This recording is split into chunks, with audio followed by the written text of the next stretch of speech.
एक एक समझ जाए। बात कर रही सुख धाम में है ही आसान, ऐसे नहीं कहेंगे भगवान बाप कोई सुख रखते, कहते हैं क्या? कोई कहते हैं कि भगवान दुख रखते हैं, भगवान दुख देता है, नहीं कहते। अगर कहते नहीं तो भगवान को ये कहने की दरकार क्या पड़ी? ऐसे नहीं कहेंगे, जरूर कहते होंगे, हम नहीं कहते।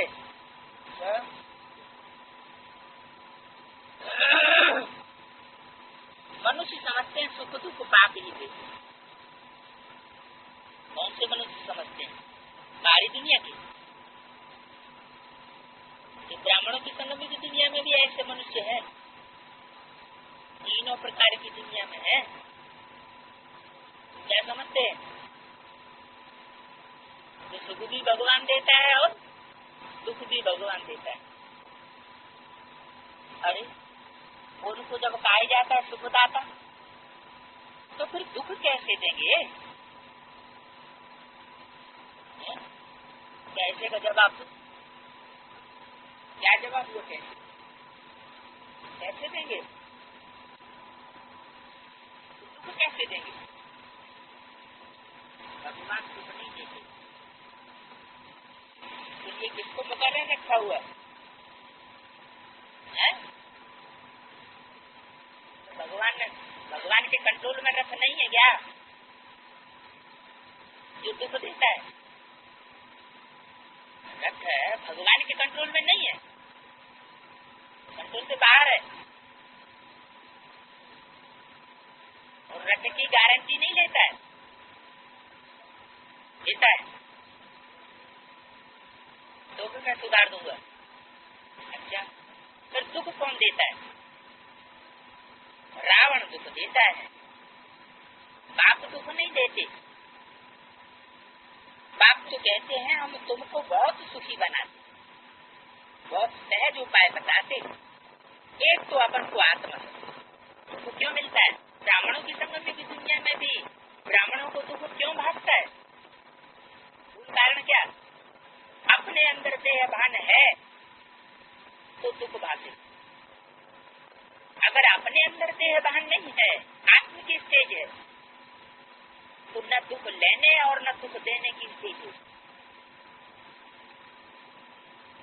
आत्मा अविनाशी है और शरीर विनाशी।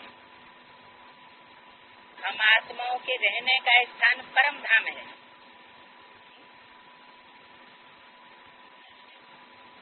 आत्मा के जो रहने का स्थान है, फिर कहाँ रहना चाहिए? परम धाम में ही रहना चाहिए। आत्म की स्थिति में होंगे तो परम धाम की स्टेज होगी। देहभान में होंगे तो बाहर की दुनिया में बुद्धि भटकेगी जरूर। परम धाम जिसको शांति धाम भी कहा जाता है, ये अक्षर ठीक है। कैसे? काहे का धाम, धाम माना घर, काहे का घर, शांति का घर।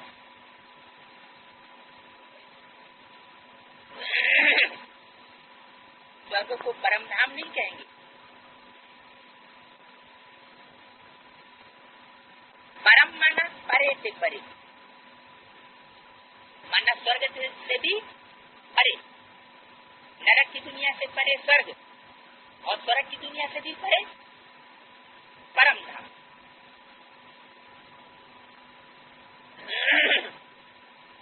स्वर्ग तो यहाँ ही होता है,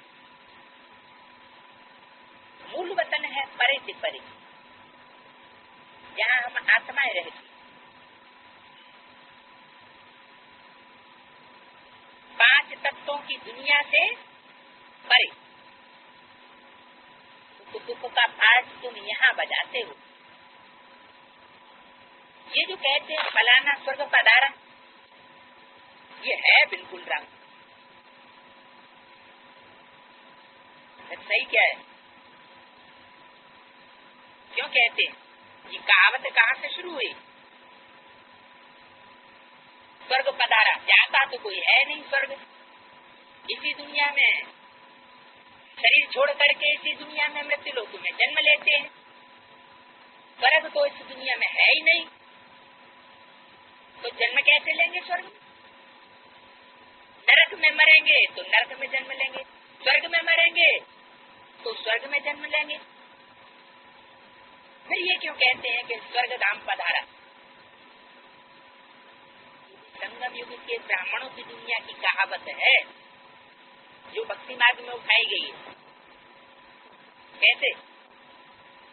जो यहाँ जीते जी मरते हैं देह भाग से, देह की दुनिया से, देह के संबंधों से और एक पाप के बन से, उनको ऐसी अनुभूति होती है जैसे स्वर्ग में रहे पड़े। उनको दुख हाथ नहीं सकता।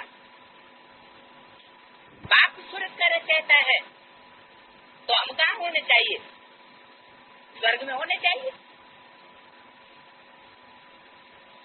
अरबपति का बच्चा आइए कहे कि हम दुखी हैं, एक एक पैसे के लिए मोहताज हैं, का मतलब क्या हुआ कि बच्चे का बाप से कनेक्शन नहीं है तो दुखी है। तो वो है सुखदाता। सुखदाता के बच्चे भी कैसे होने चाहिए? सुखदेव होना चाहिए, सुख देने वाले और सुख लेने वाले। तो दुनिया में ये जो कहते हैं कि स्वर्ग पधारा, तो झूठ कहते हैं। ये बात है ब्राह्मणों की संगमी की दुनिया की। जो जीते जी मरते जाते हैं देह और देह के संबंधों से, वो अपने को कहाँ अनुभव करते हैं? पाप की सुख की दुनिया में अनुभव करते हैं, सुख के संगठन में अनुभव करते हैं। उनका वायुमंडल ही सुखदायी बन जाता है। उनका सारा वाइब्रेशन सुख लेने और सुख देने वाला बन जाता है। जो आत्माएं कनेक्शन में आएंगी उनको भी क्या अनुभव होगा? सुख लेने का। अगर सुख लेने का ही अनुभव होता है, परमात्मा जिस तन में प्रवेश करता है, फिर ये क्यों कहते हैं वही सुख देने वाला, वही दुख देने वाला है?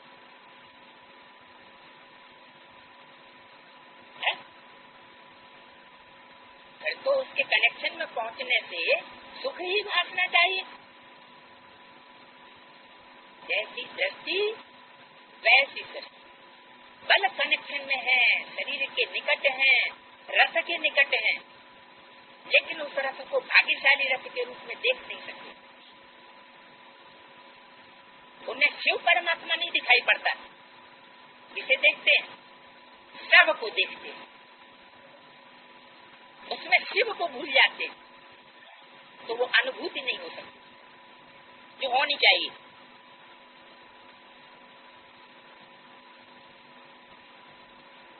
वो तो सिर्फ कहते हैं स्वर्ग पधारा।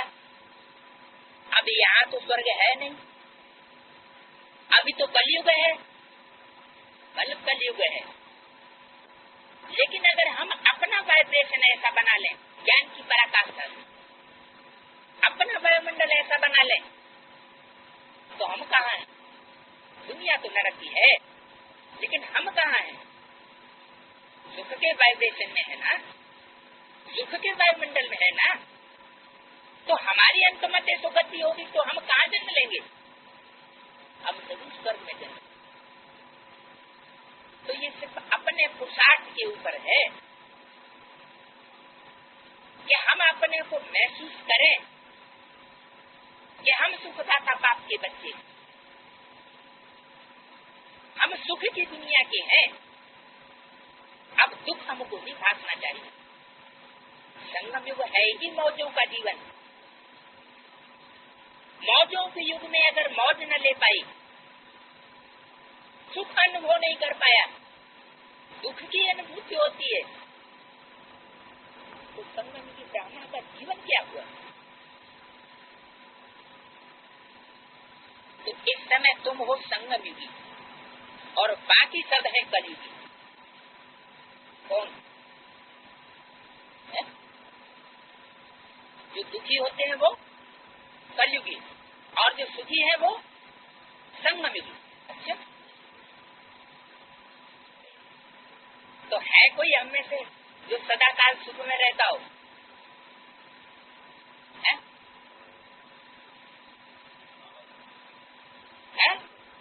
स्वर्ग में कोई नहीं है, है?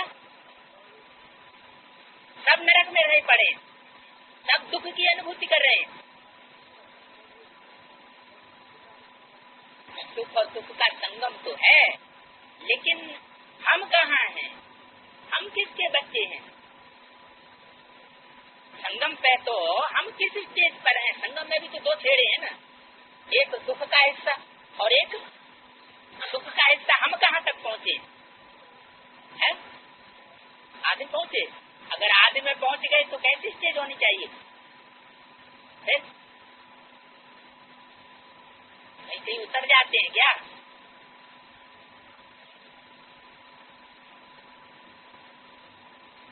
क्या क्लियर नहीं हुआ? क्या क्लियर नहीं हुआ? अरे हम कहाँ हैं? कलयुग में हैं या संगम युग के सतयुगी छेड़े में हैं? कहाँ तक पहुँचे? दीवार डाल दी। कौन सी दीवार डाल दी? विघ्नों की दीवार बाबा ने डाल दी।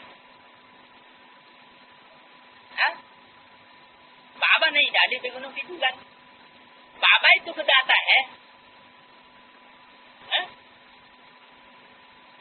ये तो अपने पुरुषार्थ की स्टेज है, अपने पुरुषार्थ की तीव्रता है, ये अपनी अपनी उड़ान है। जो उस तीखी उड़ान पर पहुंच गया उसको फिर धरती का आकर्षण खींच नहीं सकता। खींचता क्यों है? क्योंकि अपने अंदर देहभान है तो दुख की स्थिति का अनुभव करेंगे। क्यों? क्योंकि हम सुखदाता बाप के कांस्टेंट बच्चे नहीं बने। आकर्षण हो जाता है।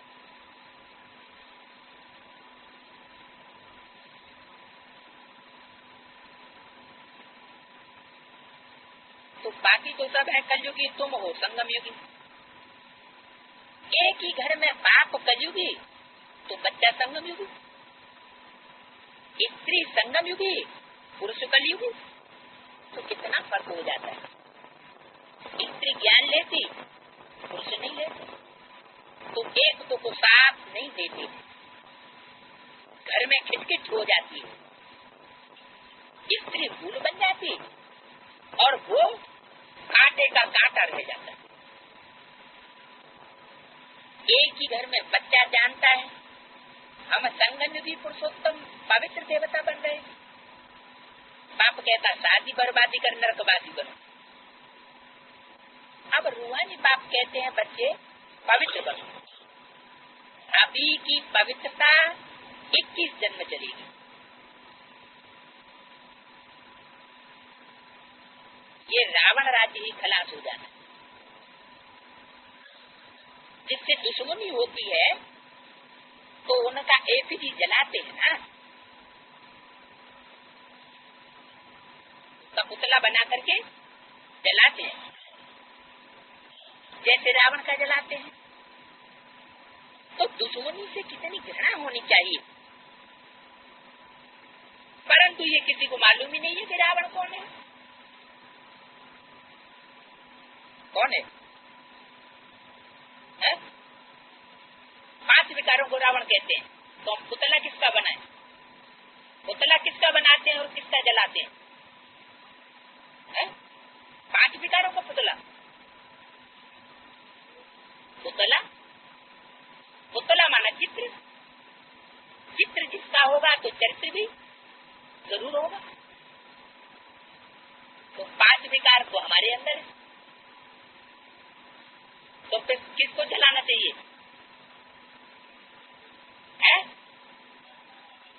विकार को जलाना चाहिए।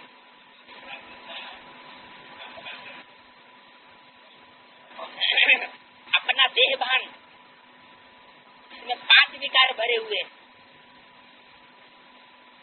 उसे जलाना चाहिए। 5 विकारों का पुतला वो जलाया जाता है भक्ति मार्ग में। भक्ति मार्ग में 5 विकारों का पुतला जलाया जाता है तो जरूर कोई 5 सिर वाला रावण भी हुआ होगा। कौन हुआ वो रावण? कोई 5 स्टेशन सिर हैं जिनमें एक 100% कामी, एक 100% क्रोधी, एक लोभी, एक मोही, एक अहंकारी, और उन सबके ऊपर है गधे का शीश, अभिमानी की निशानी। गधे का सिर दिखाते हैं रावण के ऊपर।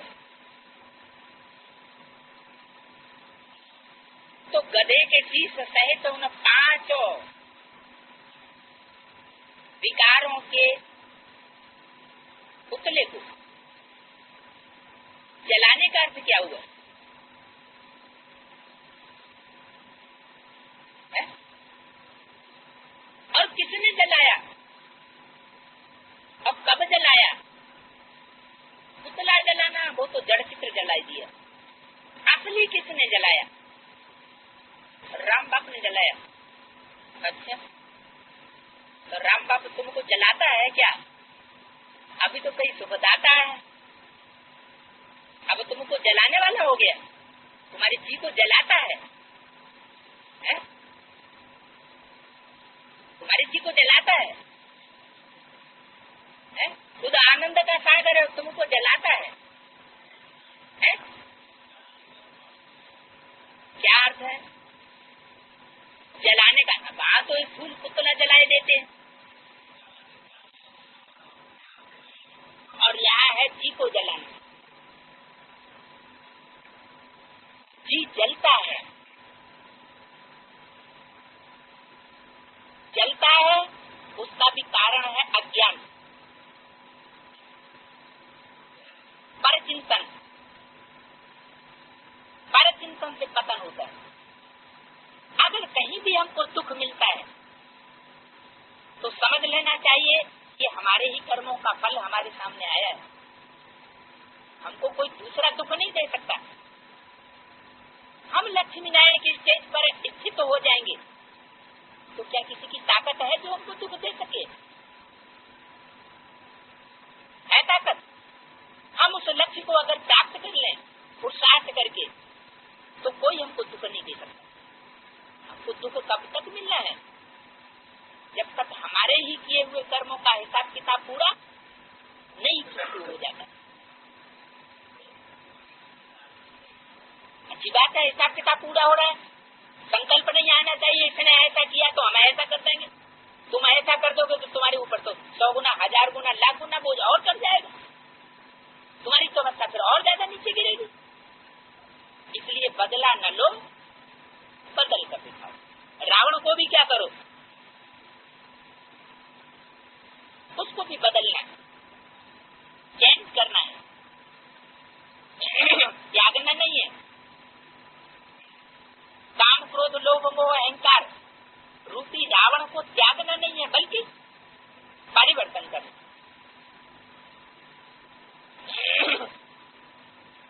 तो रावण की ऐसी चीजें लाते हैं। तो रावण कौन है?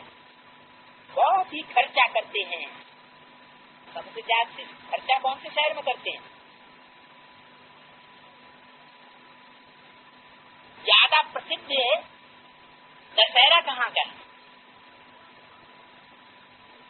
मैसूर का।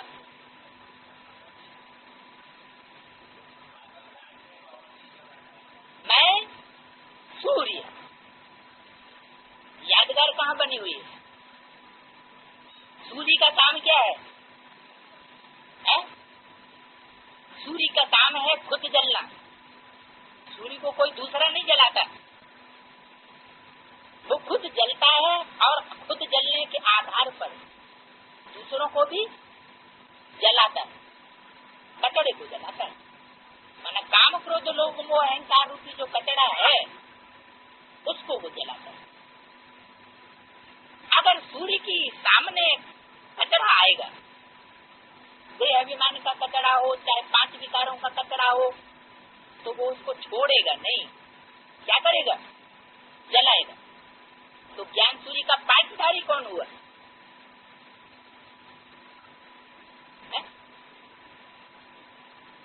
सूर्य का पाठधारी कौन हुआ? चंद्रमा का पाठधारी कौन हुआ? सूर्य देवताई नमा, चंद्र देवताई नमा कहते हैं तो जरूर कोई देवता तो होगा ना। परमात्मा के लिए तो देवता नहीं कहेंगे। तो जो ज्ञान सूर्य का पाठ है, पाठधारी है, वो फिर जलाने का भी काम करता है। शिव परमात्मा तो सुखदाता है, लेकिन कर्मों का हिसाब किताब किसके साथ है? शिव ज्योति बिंदु के साथ। किसके साथ है? साकार के साथ हो सकता है, क्योंकि 84 जन्मों का हिसाब किताब, उसमें भी 63 जन्मों का हिसाब किताब है दुख के लेन देन का। तो जिसने जिसने जैसा जैसा हिसाब किताब बांधा है, वो सूर्य तो उसके कचरे को जरूर जलाएगा। तो भगवान को दोष देना चाहिए कि वो दुखदाता है, तू ही दुख देता है, तू सुख देता है। ये ज्ञान हुआ या अज्ञान हुआ? ये तो अज्ञान। शिव परमात्मा भगवान तो किसी को दुख नहीं देता है, वो तो सुखी ही देता है। क्या पिता भी किसी को दुख नहीं देता है? देता है क्या? अरे कोई किसी को दुख दे ही नहीं सकता। जो दुख मिलता है वो किस आधार पर मिलता है? अपने अंदर देह अभिमान है, उस देह अभिमान का कचरा जब तक खत्म नहीं हुआ है, काम क्रोध लोभ मोह अहंकार ये 5 विकार हैं, तब तक हम दुखी हो। जब वो कचरा खत्म हो जाएगा तो हम दुखी हो जाएंगे। तो अगर प्रजापिता वाली सोच से किसी को दुख की अनुभूति होती है तो खुश होना चाहिए, दुख होना चाहिए। कचरा जल रहा है, सुखी होना चाहिए या दुखी होना चाहिए? तो सुखी होना चाहिए। हमारा कचरा और जल्दी भस्म हो जाएगा, हमारा पहले भस्म होगा और दूसरों का बाद में भस्म होगा। हम सूर्य के ज्यादा कनेक्शन में है और दूसरे लोग इतने कनेक्शन में नहीं है। तो ये खुशी की बात हुई ना? क्या अटक जाता है? मूल अटक जाता है, मूल लटक जाता है। तो मूल लटक जाता है अज्ञानता के कारण ना। ज्ञान के कारण, ज्ञान के आधार पर लटकता है। अज्ञान है, ज्ञान सूर्य को जब तक नहीं पहचाना है। अरे सूर्य तो संसार को क्या देने वाला है? रोशनी देने वाला है, जीवन देने वाला है। अगर सूर्य नहीं होगा तो रोशनी नहीं मिलेगी। ज्ञान की रोशनी नहीं होगी तो सारी दुनिया अंधकार में ठोकरें ही ठोकरें खाती है। तो मैसूर में बहुत खर्चा करते हैं, काहे के लिए? रावण को जलाने के लिए। मनुष्य को जलाने के लिए इतना खर्चा नहीं करते हैं। और रावण को जलाने के लिए मैसूर में कितना खर्चा करते हैं। अब स्वर्ग में तो ऐसी कोई बात नहीं, रावण को जलाने के लिए इतना खर्चा करें। वहां तो बिजली में रखा और खलास, वहां देर नहीं लगती। वहां ये ख्याल नहीं रहता है कि उनकी मिट्टी काम में आए।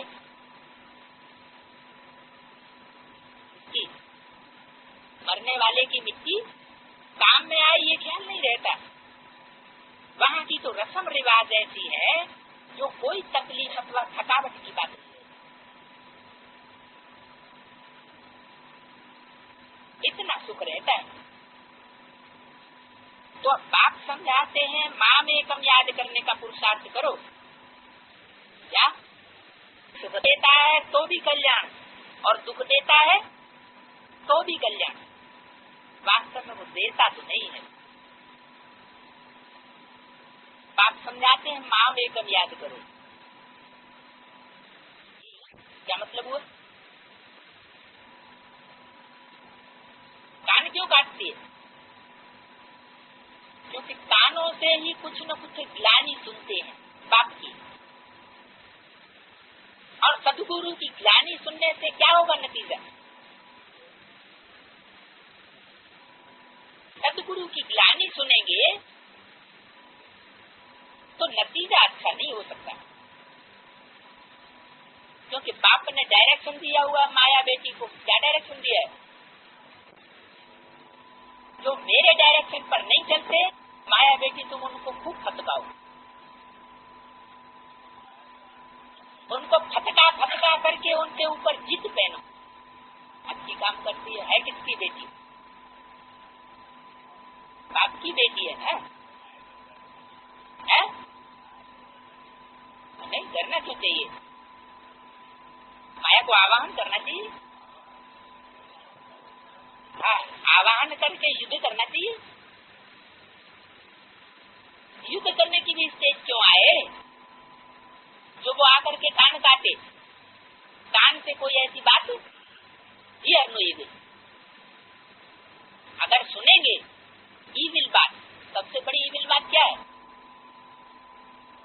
बाप की गिलानी को, तो ही ईविल। और नाक भी काटती है। नाक कैसे काटती है? नाक से सूंघने का काम होता है ना। कौन सा ऐसा पशु है जिसमें सूंघने की शक्ति बहुत जबरदस्त होती है? कुत्ते। तो जिनमें ये गुण संस्कार है इस्लाम धर्म के, कामी कुत्ते बनेंगे, उनका धंधा ये रहता है, सुबह सांगी बहुत करेंगे। अच्छा, ये बात है। तो सुबह सांगी जो करते हैं तो उनकी नाक माया काटती, क्योंकि माया दुश्मन है ना। तुम बाप को याद करते हो और माया तूफान में तुमको ले देती। इसलिए बाबा कहते हैं हर एक को सारे दिन का चार्ट लिखना चाहिए कि कितना कितना बाप को याद किया और कहाँ कहाँ मन भागा, कहाँ कहाँ मन कहाँ कहाँ गया, किस किस स्थान पर गया, कौन कौन से व्यक्तियों की याद में गया, समय लिखो।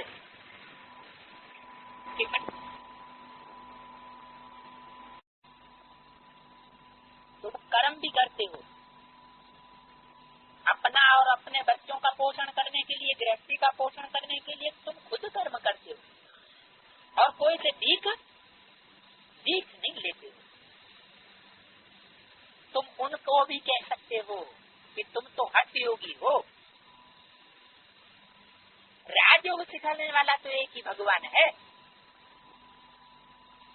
हठ योग तो मनुष्य सिखाते हैं, मनुष्यों ने मनुष्यों को हठ योग सिखाया। और राजयोग सिर्फ परमपिता परमात्मा ही सिखाते। तो पूछो उनसे तुम किससे सीखते हो? तुमको सिखाने वाला कौन है, कहाँ है? हमको सिखाने वाला तो परमपिता परमात्मा है। तुम हमको नहीं सिखला सकते। क्या? प्रवृत्ति मार्ग का सहज राजयोग, प्रवृत्ति मार्ग का सहज राजयोग निवृत्ति मार्ग वाला नहीं सिखला सकता। तो जानते नहीं है कि भगवान खुद प्रवृत्ति में आकर के राजयोग सिखाते। अभी तो बच्चे संगम पर हो, इस संगम को ही याद करना पड़े। हम अभी संगम युग पर सर्वोत्तम देवता बनते, हम उत्तम पुरुष अर्थात पूज्य देवता थे, अब कनिष्ठ बन पड़े, कोई काम के नहीं रहे। अब हम क्या बनते हैं? मनुष्य जिस समय बैरिस्टरी आदि पढ़ता है उस समय मर्तबा नहीं मिलता है। क्या कहा?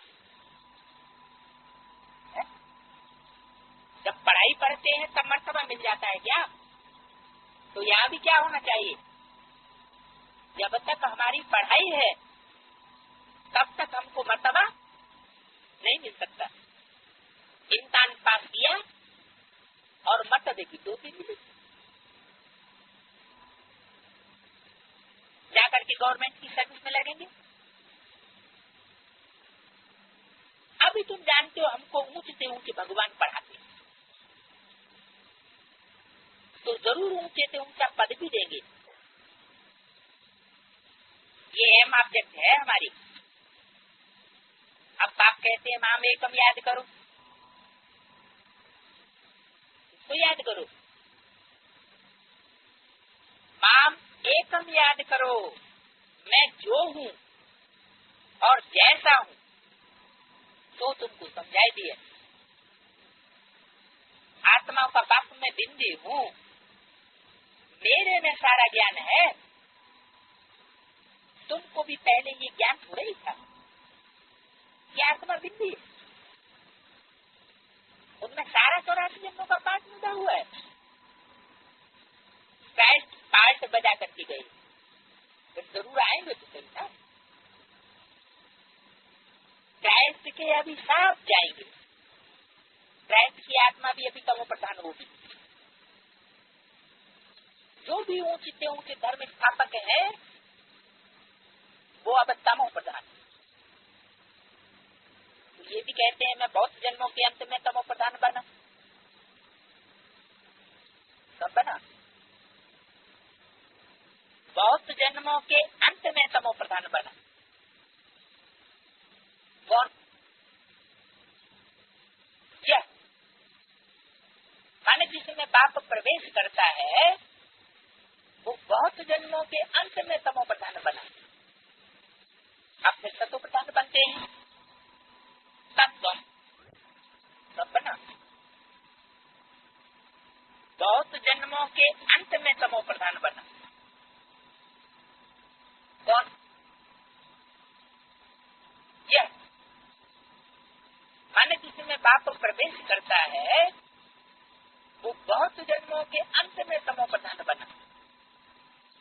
अब फिर सतो प्रधान बनते हैं, तत्व जो ये वही तुम जानते हो। हम अभी ब्राह्मण बने हैं देवता बनने के लिए। ब्राह्मण किस लिए बने? ब्राह्मण बने हैं देवता बनने के लिए। विराट रूप के चित्र का अर्थ कोई नहीं जानते। अभी तुम बच्चे जानते हो आत्मा स्वीट होम में रहती है तो पवित्र है, यहाँ आने से पतित बनती है।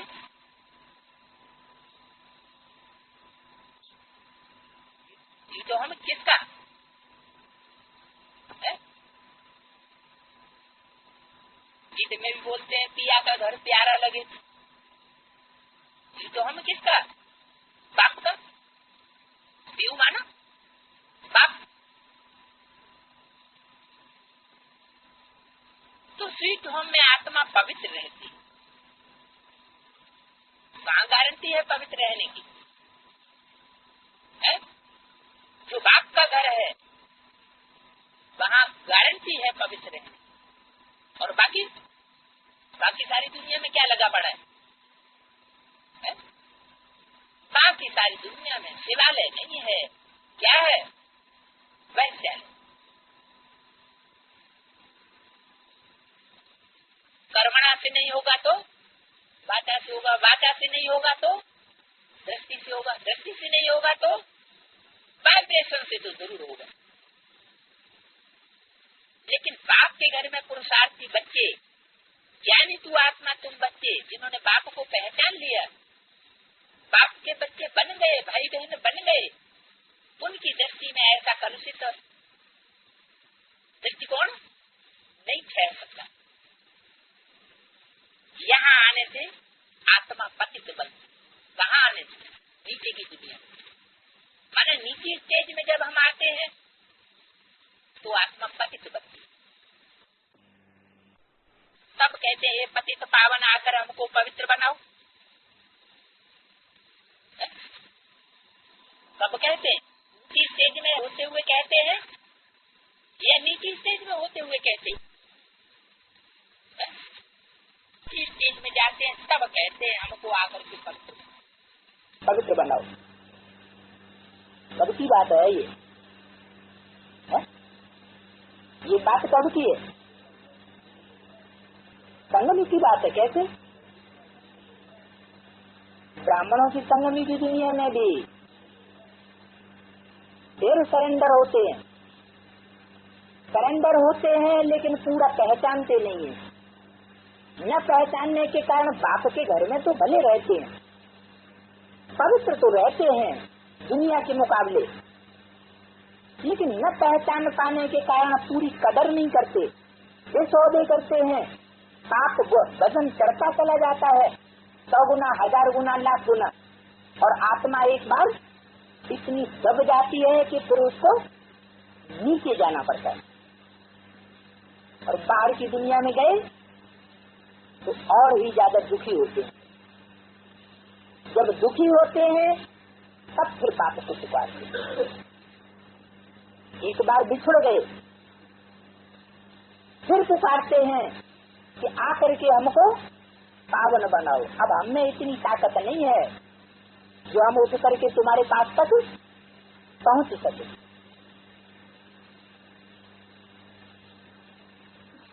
कहते हैं पवित्र बनाओ, तो हम अपने मुक्ति धाम में फिर से जाए। तब जिसको जीवन मुक्ति धाम कहा जाता है। मुक्ति धाम में तो सिर्फ आत्माएं रहती है, माना वहाँ आत्मा अभिमानी रहते हैं। कहाँ? मुक्ति धाम में जीवन नहीं है। क्या कहा? बाप के घर में कौन रह सकेंगे? जो पूरे मरे हुए होंगे कि जिंदा होंगे। पूरे मरे हुए रह करके रहना चाहो बाप के पास तो सरेंडर हो जाओ। अगर थोड़ा भी देहवान है तो वहाँ रह नहीं सकेंगे। क्या होगा? होते होते एक टाइम ऐसा आएगा कि भाग ही जाए। तो मुक्ति धाम में सिर्फ आत्माएं रहती हैं, देह अभिमानी नहीं रह सकते। ये भी पॉइंट धारण करने की है। क्या बताया? ये भी बुद्धि में पॉइंट धारण करके रखो। क्या क्या पॉइंट? कि बाप के पास आत्मा बन करके रह सकेंगे। देह अभिमानी सांडे बन करके क्या होगा? फिर सुख भासेगा, फिर रावण जलेगा, फिर पुतला जलेगा, तो दुख अनुभव होगा और सुख अनुभव होगा। किसी को जलाया जाता है तो क्या करता है? चिल्लाता है, टकराता है। मनुष्य नहीं जानते मुक्ति, जीवन मुक्ति किसको कहा जाता है। क्या मुक्ति माना? दुख दर्दों से मुक्ति। और जीवन मुक्ति माना जीवन में भी रहे। ये कोई जीवन जीवन थोड़े ही है। कौन सा जीवन? न मर घटे में रहना। क्योंकि मंदिर कहाँ बनाए जाते हैं? मर घटे शमशान घाट में सब मुर्दे बने पड़े हैं। क्या मतलब हुआ? कि बाप के घर में जिसको रहना है वो मर करके रह सकता है, जीते जी मर जाए, पूरा अपने सत्य को समाप्त कर दे, बस बाप ही बाप। एक बाप, दूसरा न कोई।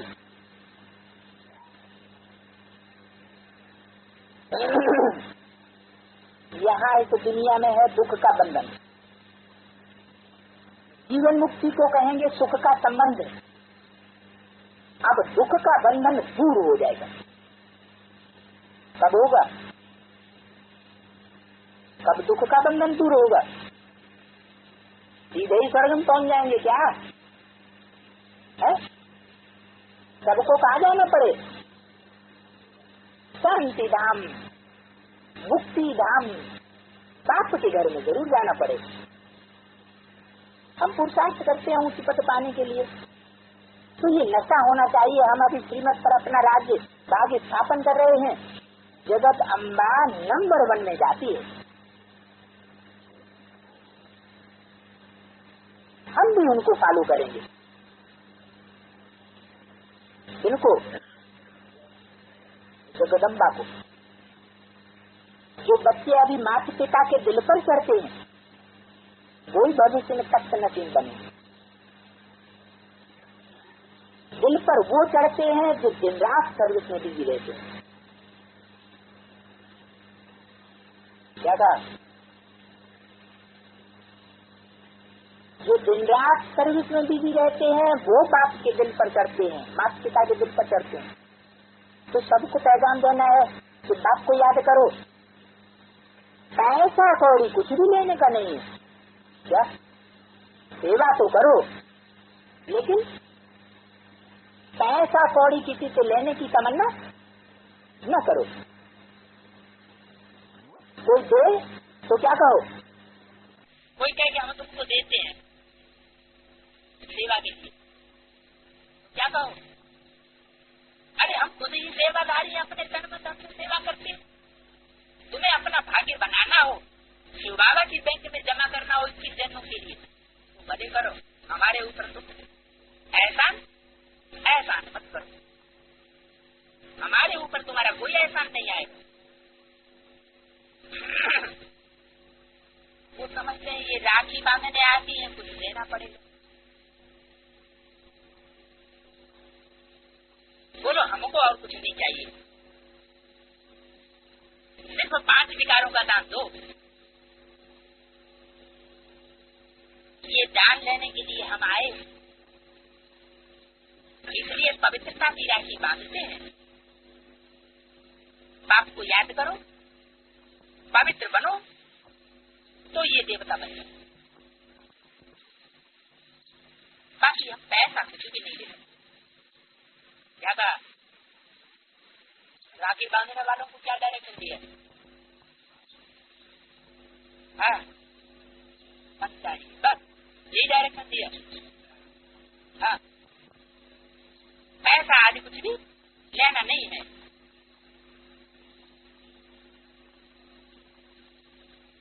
लेना ही नहीं है आप पवित्र लोगों से। जब तक ब्राह्मण नहीं बना है तब तक हम उससे पैसा लेने के अधिकारी कहाँ हैं? पहले तो ब्रह्मा का बच्चा बने, ब्रह्मा बाप को पहचाने, फिर ब्राह्मण बने, बाप को पहचाने और बाप को दे।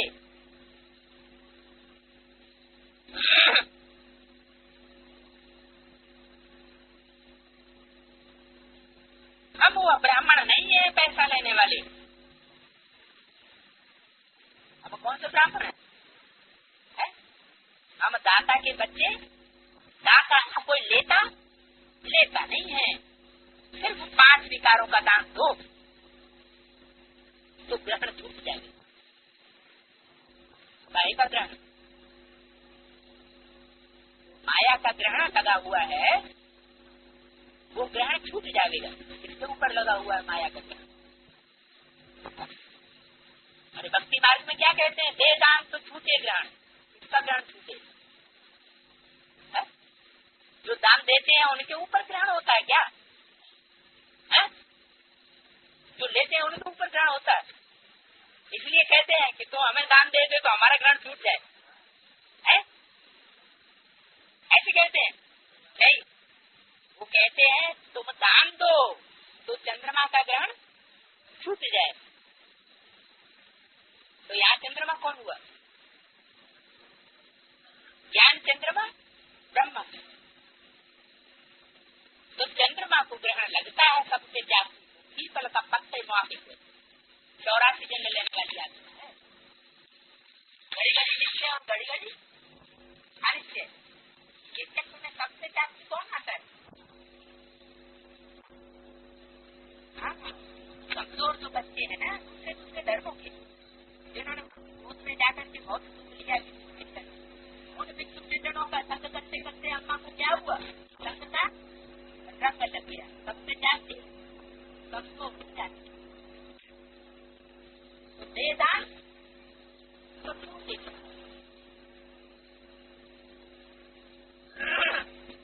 अब इसको कला नहीं चाहिए है चंद्रमा, क्या हो गया, कलाहीन हो गया है। और सब पर ग्रहण लगा हुआ है। जब ज्ञान चंद्रमा पर ही ग्रहण लगा हुआ है तो सबके ऊपर लगा हुआ है। वेदान तो छूटे ग्रहण, तेरे बहाने सर्व का भला, किसके बहाने सर्व का भला, ब्रह्मा का दिन तो ब्राह्मणों का भी दिन, ब्रह्मा की रात तो ब्राह्मणों की भी रात, तो किसके बहाने सर्व का भला, सर्व का भला किसके बहाने होगा। अगर ब्रह्मा तुम्हारी अम्मा का ही भला नहीं हुआ, वही दर दर भटकती रही, तो तुम्हारा भला नहीं हो सकता। इसलिए कहते हैं माँ बाप की सेवा सबसे जास्ती करनी चाहिए। वो बच्चा बहुत ज्यादा भाग्यशाली माना जाता है जो अपने जीवन में माँ की परवरिश करता है, माँ की बात मानता है। बाप की तो बात माननी ही माननी पड़ेगी, क्योंकि बाप तो पावरफुल होता है। लेकिन अच्छा बच्चा जो है, जो बाप की नामौजूदगी में भी माँ का रिगार्ड करे, माँ की बात माने, तो वेदांत तो छूटेगा। ये ग्रहण सब पर लगा हुआ है। तुम ब्राह्मण हो ना, किसकी औलाद हो, ब्रह्मा की औलाद हो, तो तुम्हारे ऊपर भी ये ग्रहण लगा हुआ है। ऐसे कभी वाणी में नहीं कहा गया क्या कि प्रजापिता की रात और प्रजापिता का दिन, क्या गाया हुआ, ब्रह्मा का दिन और ब्रह्मा की रात। हाँ, हो तो संतान, लेकिन अंधेरे में कौन है। अब कभी वाणी में ये कहा कि ब्रह्मा का वो प्रजापिता ब्रह्मा का दिन, प्रजापिता ब्रह्मा की रात, नहीं, ब्रह्मा का दिन ब्रह्मा की रात है। हाँ, ज्ञान सूर्य परमात्मा जब प्रकट होता है तो सूर्य के रूप में जब प्रकट हो गया, परमात्मा पार्टी के रूप में प्रकट हो गया जिसमें, तो वो तो रोशनी रोशनी होगी, अंधेरा अंधेरा नहीं हो सकता। हाँ, माया के बादल आ जाएं, देखने वाले को अंधेरा दिखाई पड़े, या हो सकता है सूर्य के बीच में चंद्रमा आ जाए।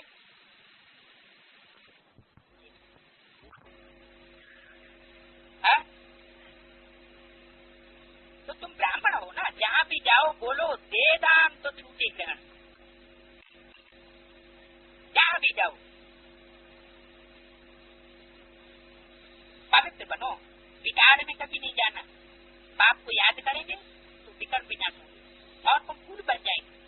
तुम ही फूल थे, फिर अब कांटे बन, 84 जन्म लेते लेते गिरते ही आए, अब वापस जाओ। बाप ने डायरेक्शन दिया है, किन द्वारा, वो है ऊंच से ऊंच भगवान। डायरेक्शन किसके द्वारा दिया है, किसके द्वारा डायरेक्शन दिया है, और वो है ऊंच से ऊंच भगवान। क्या मतलब हुआ, जो डायरेक्टर है वो है, और बाबा ने डायरेक्शन दिया है, किसके द्वारा दिया है, इनके द्वारा। उनको अपना शरीर नहीं है, क्या? जो डायरेक्शन देने वाला बाप है, ऊंच से ऊंच भगवान है, उनको अपना शरीर नहीं है, माना अपना देहवान, अपना देहवान नहीं है। अच्छा, ब्रह्मा विष्णु शंकर को शरीर है, गलत, उनको तो अपना शरीर नहीं है, देहवान नहीं है।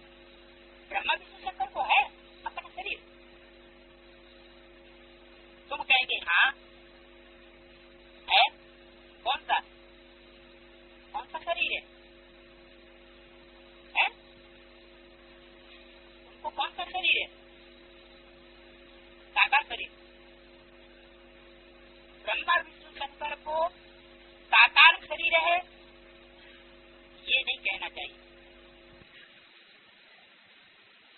आत्मा को है वो तो फिर भी नीचे की स्टेज में दिखाया गया है, 5 तत्वों की दुनिया की ओर।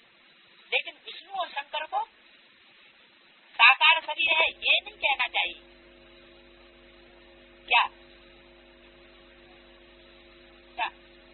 स्टेज दिखाई गई है, उनकी स्टेज कहाँ दिखाई जाती? सूक्ष्म वतन। चित्र तो है इस दुनिया में, चित्र है क्योंकि शरीर भी रहा हुआ, चरित्र करने वाला भी जरूर यहाँ रहा, लेकिन स्टेज कैसी है? मन बुद्धि की स्टेज ऊंची स्टेज है। तो तुम कहेंगे सूक्ष्म शरीर है, ऊंची स्टेज मनन कीर्तन मंथन की ऊंची स्टेज, नीची स्टेज में नहीं है। परंतु वो मनुष्य की सृष्टि तो नहीं है, कौन सी सूक्ष्म वतन? खेल तो सारा यहाँ का है, तो सूक्ष्म वतन भी कहाँ का हुआ? साकार सृष्टि में ही सूक्ष्म वतन की स्टेज होनी चाहिए ना। सूक्ष्म वतन में नाटक कैसे चलेगा? सारा ड्रामा चलता कहाँ है? ब्रह्मा विष्णु शंकर के जो इतने चरित्र दिखाए हैं शास्त्रों ने, वो कहाँ के चरित्र? सूक्ष्म वतन के। वैसे मूल वतन में सूरज चांद नहीं, तो नाटक भी गाय का होगा।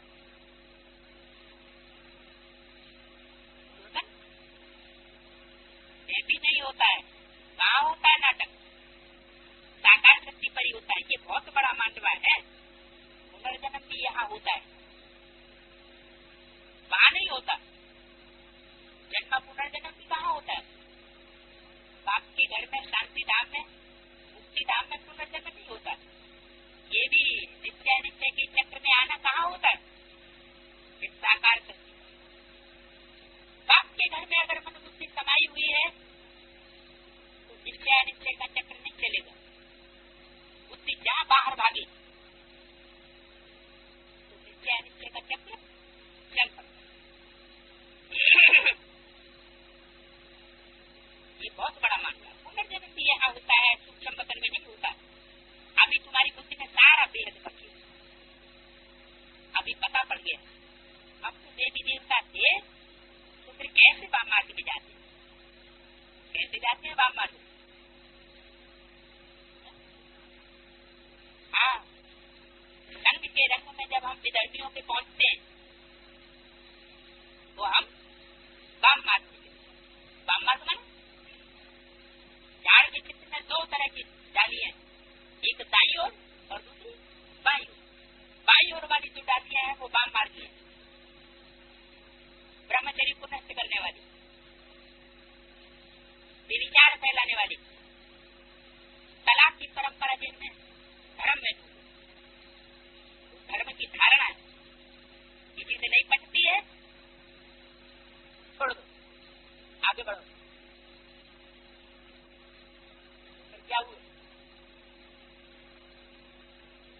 फिर विचारी हुए ना। तो ये वाम मार्ग में तुम जाते। वाम मार्ग विकारी मार्गों को कहा जाता है। ये उल्टा मार्ग है, उल्टे हाथ का। आधा कल पवित्र थी, हमारा ही हार और जीत का खेल है। हम हारते कब हैं? जब हम वाम मार्ग में जाते। भारत अविनाशी खंड है, ये कभी विनाश नहीं होता। और बाकी खंड विनाश को पाते हैं। क्यों? भारत अविनाशी खंड क्यों? क्योंकि भगवान जो शिवालय बनाने के लिए आता है, अब भी विचारी दुनिया बनाने के लिए आता है, वो भारत में आता है, विदेशियों में नहीं आता। किसमें आता? भारत में भगवान प्रकट होता है। तो ये खंड कभी विनाश नहीं होता। आज सनातन देवी देवता धर्म था तो और कोई धर्म नहीं था। तुम्हारी इन बातों को मानेंगे वो जिन्होंने कल पहले माना। क्या इन बातों कि भारत में ही भगवान आते हैं, विदेशी धर्म वालों में भगवान नहीं आते। चतुर्वेद जो दूसरे जन्म में आएंगे, सेकंड नारायण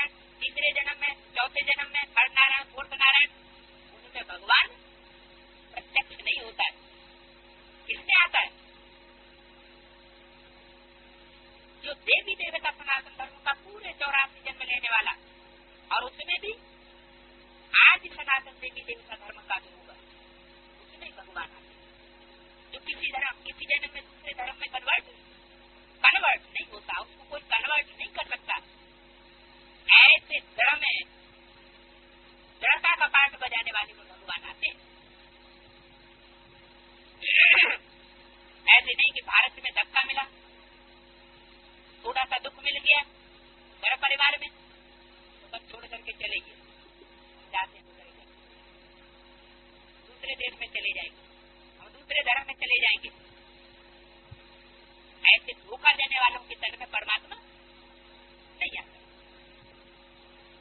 तो तुम्हारी इन बातों को मानेंगे वो हो जिन्होंने गलत पहले माना होगा, नहीं तो नहीं माने। 5000 वर्ष से पुरानी चीज कोई होती नहीं है। क्या कहा? सबसे पुरानी चीज कौन सी होगी?